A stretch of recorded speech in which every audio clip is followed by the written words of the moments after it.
The climate crisis is a reality all over the world, but it is especially apparent in the parched landscapes of northern Africa, where conflict follows close behind.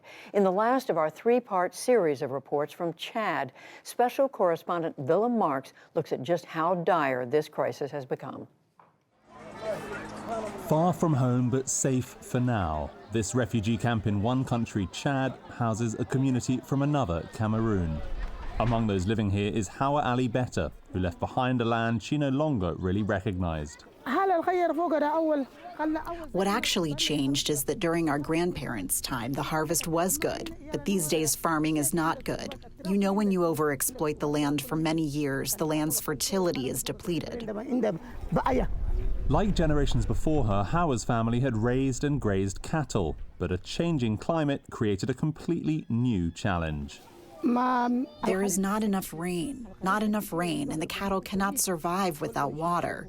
The cattle had to move further away to get water, and that is where they settled. Her community began competing with another local group for access to water, and Hawa says disputes soon turned deadly. Men started killing each other. Villages and houses were burned. People were killed and burned. People were decapitated.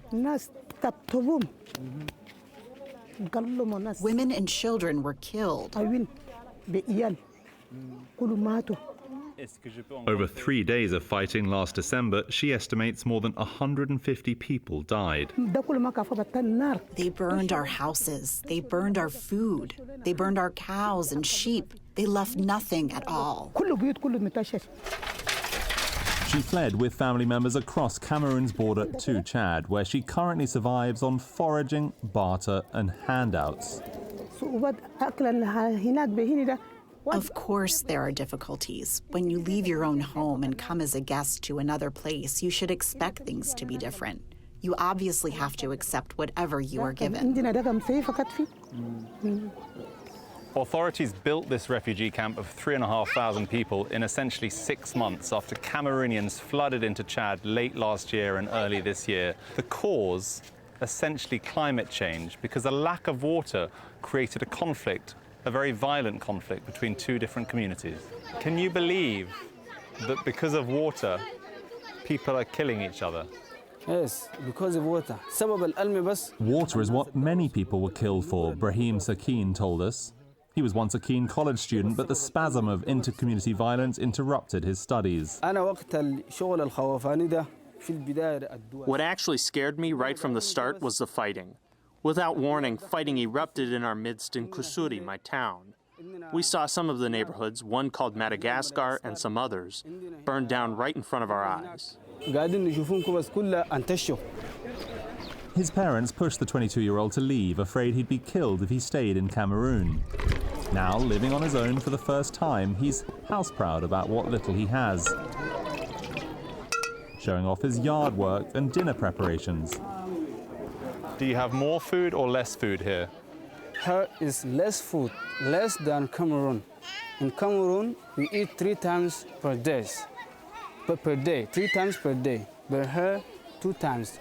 Right now, in Chad, the UN estimates there are more than 500,000 refugees from several neighboring nations, including Cameroon, escaping violence or persecution that is now increasingly linked to a lack of resources, like land or water. Even if climate change is not the reason to grant the refugee status, we still notice that there is growing situation where climate change is the root cause of the clashes between communities. You have the urban refugees, which are... Guy Stegler is a manager at UNHCR, the UN's refugee agency, responsible for the Cameroonian population in Chad. People are moving. You have displaced population who are moving because of armed conflict, but we have also people moving within the country because they have lack of water. They can no longer crop in the area they used to crop because actually the armed conflict forced them to move, or because the reality of the climate forced them to not use the land, the small land they used to have to crop their own stuff.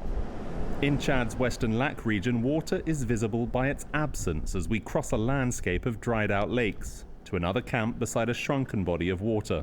Fresh paint, a sign that little here changes besides the date. Food assistance remains urgent. These people have always lived in Chad, but were forced from their homes by Boko Haram, a brutal Islamist movement. Chadian soldiers provide some security after several camp members were killed in an attack just 12 miles away and 2 days before our visit. One of the dead was a cousin of Gole Madram, a lifelong farmer forced to take up mat weaving to earn extra money for food. The camp's small local stream has run dry in the years since she arrived here, leaving her with few other options. Here, there is no lake or river to fish, and we don't have an irrigation system for agriculture. Under a roof of US-supplied cardboard scraps, she will not return home, she insists, whatever her current conditions. There, we were killed. Even if there's no water here, I would still prefer to stay here. You have no good choices then. Here, at least we live in peace. We don't get killed by Boko Haram. Across Chad, there are hundreds, if not thousands, of villages like this one. Temporary structures built out of twigs and tarpaulin housing what the UN calls internally displaced people. These are people who often arrive here from somewhere else. They start looking for food. They often struggle and then move on. Climate change is causing displacement across the Sahel, the region just south of the Sahara Desert. But in villages like Boulougou, residents are being helped to stay. These palm tree branches are a new natural barrier, a resilience program designed to protect local food production. The result is a dip in the desert, transformed in 5 years from dry, cracked land like this to a garden of plenty. We're surrounded by greenery now, but 30 years ago, this wadi, this valley, was abandoned by local people because sand from nearby dunes was encroaching.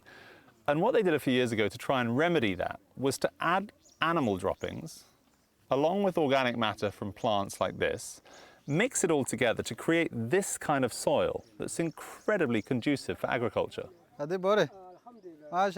Saleh Brahim Diker manages this project, supported by a charity called Idel. He spends 5 days each week living in the village, returning home every weekend. Mariam Madamou, the wife of the village head, is one of many workers helping out, clearing weeds from a patch of pepper plants.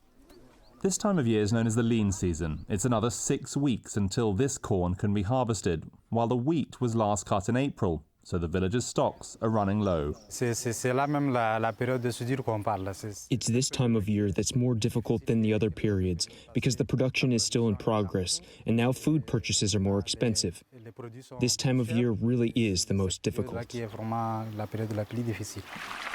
Solar power drives just one of the 4 water pumps that irrigate these fields. The rest rely on diesel, and prices have skyrocketed thanks to Russia's invasion of Ukraine. But Salah says he hopes the work here will mean people will not in future suffer similar food insecurity and shortages. This year is a bit better than before. With each year, the difficulty reduces, and especially as there is an increase in production, food insecurity has fallen. Farmers here in Chad, like many across this region, forced to adapt by forces far beyond their control. For the PBS NewsHour, I'm Willem Marks in Boulougou, Chad. So hard to watch. And in case you missed them, you can watch Willem Marks's 2 other stories on the food crisis and the security threats in Chad. That's online at pbs.org/newshour.